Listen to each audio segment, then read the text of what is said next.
Cette semaine, dans votre émission Ça va chez vous, nous partons à quelques kilomètres seulement de Remiremont, découvrir la commune de Saint-Nabord et ses 4300 habitants qu'on appelle les Navoiriaux.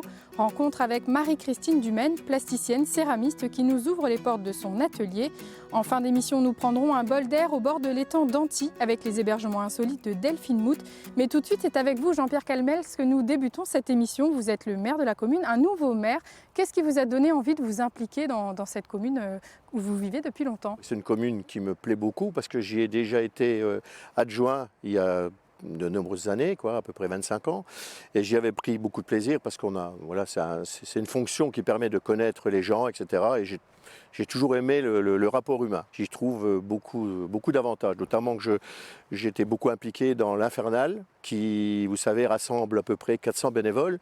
Donc vous voyez un petit peu les rapports qu'on peut avoir avec les gens de Saint-Nabord. Alors est-ce qu'aujourd'hui, malgré la crise, malgré le contexte, on peut dire que ça va chez vous à Saint-Nabord? Le Covid nous a quand même créé beaucoup de contraintes, mais je dirais que dans l'ensemble, on s'en sort pas si mal que ça. Il faut reconnaître qu'on est comme une commune où les gens vivent dans des milieux ouverts, etc. Donc ils ne subissent pas de la même façon que des gens qui peuvent être coincés dans des appartements. Donc pour cette période un peu particulière, vous avez mis en place des actions pour aider, pour venir en aide aux commerçants et aux habitants. Expliquez-nous un petit peu, notamment vous faites partie du dispositif J'aime mes commerçants. Avec mes collègues de la Comcom, on a relancé J'aime mes commerçants. Donc c'est une très bonne action qui est très appréciée. Donc ça permettra justement aux commerçants, alors là de toute la Comcom et bien sûr ceux de Saint-Nabord, de profiter de ça. Les actions qu'on a mises en place sont aussi des actions en direction des personnes âgées. C'était notre priorité, chose qui avait déjà été faite avant, mais qu'on a relancée. On a une personne à temps plein à la mairie, plus une association des jeunes qui nous donne un coup de main, qui téléphone tous les jours aux personnes âgées. Et donc on prend de leurs nouvelles et on leur propose notre aide, notamment s'il faut aller leur rendre visite, s'il faut leur apporter des courses, des choses comme ça. Voilà. Ensuite, au niveau des commerçants, etc., on a un site Facebook qui fonctionne très bien, qui est très regardé, où on met en avant justement toutes les forces vives qu'on a sur Saint-Nabord. Donc il y a le Covid, mais il y a aussi des projets pour continuer à avancer dans la commune, des projets qui avaient été initiés sous l'ancienne mandature et des nouveaux projets à venir. Expliquez-nous un petit peu. Alors les projets de l'ancienne mandature sont des projets on est en train de continuer, qu'on va finaliser. On a notamment une station d'épuration qui va être faite entièrement. On aura une belle station d'épuration toute neuve. Puis ensuite nos projets à nous, effectivement. Et là, on a notamment toujours notre priorité, c'est la maison médicale. Donc la maison médicale où on a déjà eu des premières réunions d'information avec les personnels concernés, donc infirmières, des gens qui sont intéressés tout ça. Et il faut savoir que ce projet, pour qu'on puisse avoir des subventions, il faut que ce soit un projet où il faut que des médecins soient partie prenante de ce projet. Donc là, on en est actuellement à la démarche de commencer à rechercher des médecins qui seraient intéressés par ce projet, parce qu'il faut savoir qu'à Saint-Nabord, on n'a pas de médecins. Pas de médecins. C'est pas comme dans une commune où il y a des médecins qui se mettent ensemble pour créer ce projet. Là, on part de rien. Et alors le deuxième projet, on est sur le site de ce deuxième projet. Tout à fait. Les Perrets, donc qui sont déjà, on voit là le terrain de foot. Ce site, on voudrait le développer. On voudrait en faire un pôle sportif. Notamment là sur le chemin où on se trouve et sur tout le tour du site, là on voudrait mettre des agrès pour faire un genre de parcours de santé. Et ensuite en faire aussi un pôle qui serait une base de départ. Justement, je vous ai parlé de courses. Alors, on a des courses à pied, on a des courses de VTT. Donc on est en train de mettre en place du balisage dans les forêts qui sont pas loin d'ici. Ce qu'on voudrait aussi, c'est essayer de labelliser une course vélo électrique. C'est très intéressant pour la population de pouvoir avoir un repère pour faire du sport. Voilà. Eh bien, affaire à suivre, on viendra faire du sport ici. Alors merci Jean-Pierre Calmels de nous avoir accueillis. On continue notre émission avec Marie-Christine Dumaine qui nous accueille dans son atelier. Après plusieurs années dans le domaine de la santé, Marie-Christine se lance dans une reconversion professionnelle pour se consacrer à l'art. Elle est aujourd'hui céramiste plasticienne et nous accueille dans son atelier pour nous partager sa passion. Marie-Christine, merci de nous accueillir ici dans votre atelier, dans votre boutique. Alors, un tout nouvel atelier, parce qu'il a quelques mois seulement. Comment vous en êtes arrivée à l'art alors qu'avant vous étiez dans le domaine de la santé? Eh bien, écoutez, j'ai toujours eu la chance d'exercer des métiers passion. Au départ, j'étais infirmière, puis j'ai exercé des fonctions d'encadrement. Et ça a toujours été pour moi un réel engagement de faire ces différents métiers. Et là, j'ai eu envie de retravailler dans un cadre plus manuel et de retoucher la terre. Donc je me suis formée au SPIFAC, c'est le Centre professionnel international de formation aux arts céramiques qui se tient à Velay-Nanay, près de Nancy. Donc une formation assez longue, j'imagine? Oui, c'est ça, de 11 mois. pour obtenir donc la certification de plasticien céramiste. Alors, j'imagine que c'était un défi pour vous parce que vous quittez donc un emploi fixe, un emploi sûr, pour vous lancer dans une nouvelle profession, l'artisanat qui n'est pas forcément très facile aujourd'hui à exploiter. Un défi personnel avec le soutien de votre famille, comment ça s'est passé? Oui, c'est ça. C'est effectivement un réel challenge, mais j'ai été bien accompagnée dans la démarche par toute ma famille, mes amis qui m'ont soutenue et qui ont été vraiment très positifs. Ils m'ont même poussée à le faire, donc c'était super chouette. Alors aujourd'hui, expliquez-nous, donc vous travaillez l'argile avec différents matériaux. Comment ça se passe? Alors effectivement, je travaille essentiellement l'argile, donc soit les grès, les porcelaines, mais également les faïences. Et j'arrive à les associer avec du verre et d'autres matériaux comme le métal. J'aime aussi l'associer avec le bois. Donc c'est vraiment un processus et une démarche artistique qui est pensée et qui est conçu avec réflexion et méthode, mais surtout avec beaucoup d'intuition. Alors, quelles sont les étapes avant d'arriver au produit, à l'objet fini? J'imagine qu'il y en a plusieurs. Oui, alors il y a l'étape de conception. Effectivement, on réfléchit déjà à la forme qu'on souhaite donner. On va choisir la technique. Donc, soit on va travailler donc, avec le tour, on peut aussi travailler avec la plaque, on peut travailler avec le modelage.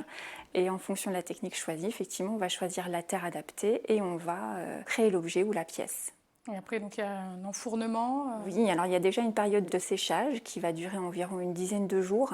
Puis ensuite une première cuisson à 980 qu'on appelle le dégourdi pour le grès et la porcelaine et le biscuit pour la faïence. Et une fois que la première cuisson est réalisée, là vient l'étape en général de l'émaillage pour ensuite faire une dernière cuisson à 1280 degrés. Avant la décoration, alors j'imagine?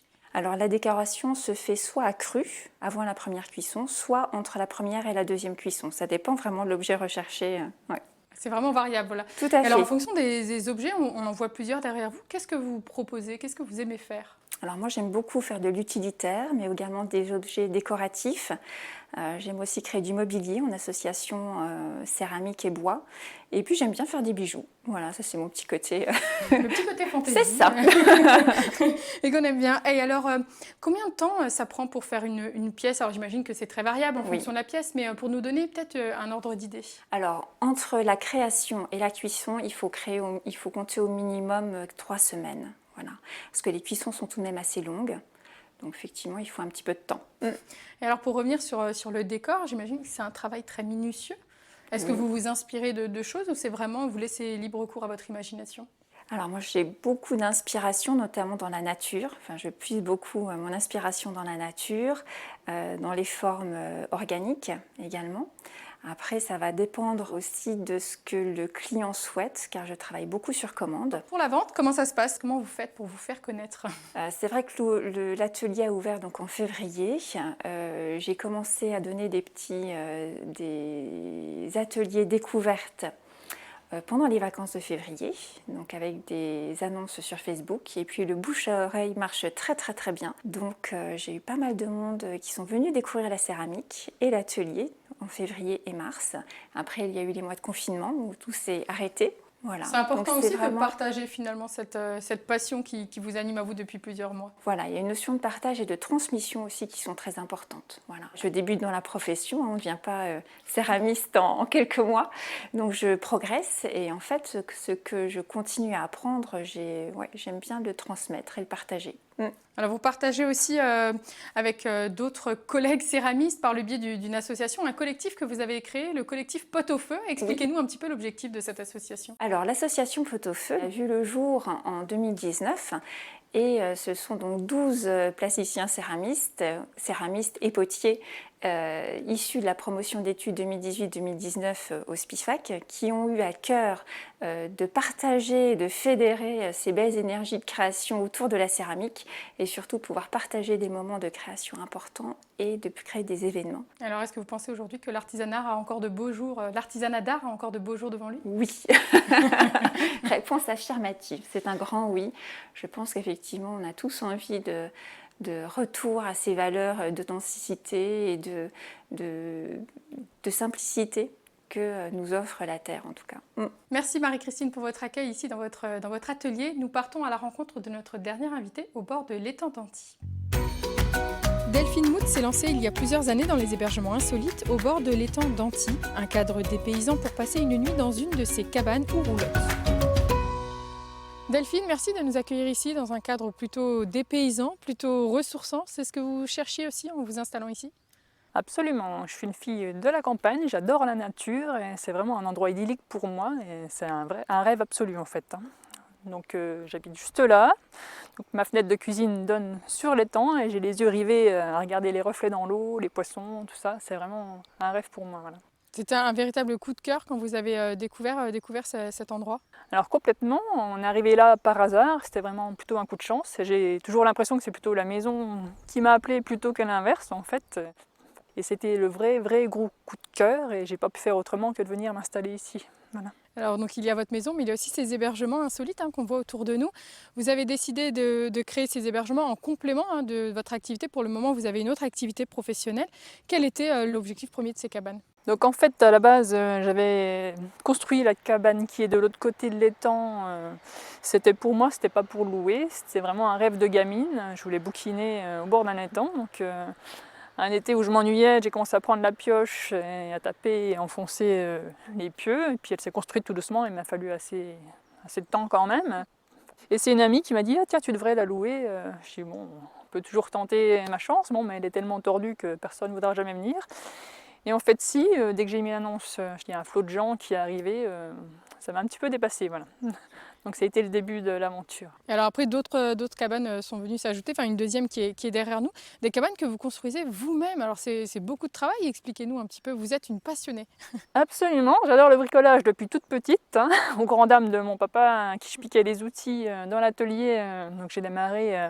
En fait, je dirais que l'idée elle a germé dès mon enfance, que mon grand-père m'avait construit une petite cabane sur une butte derrière chez mes parents. J'ai passé un temps fou à bricoler, à collectionner les cailloux, les insectes. Et c'est depuis là, depuis que j'ai connu ces moments de bonheur dans cette petite cabane, je pense que j'ai voulu rendre ça aux gens qui viennent. Voilà. Donc la cabane, c'est quelque chose vraiment qui me suit depuis toujours. Voilà. Alors la cabane, quand on dit que vous faites tout de A à Z, c'est de la construction jusqu'à la décoration et la touche finale? C'est beaucoup d'autoconstruction, j'adore réutiliser les matériaux, je suis assez branchée décroissance en fait.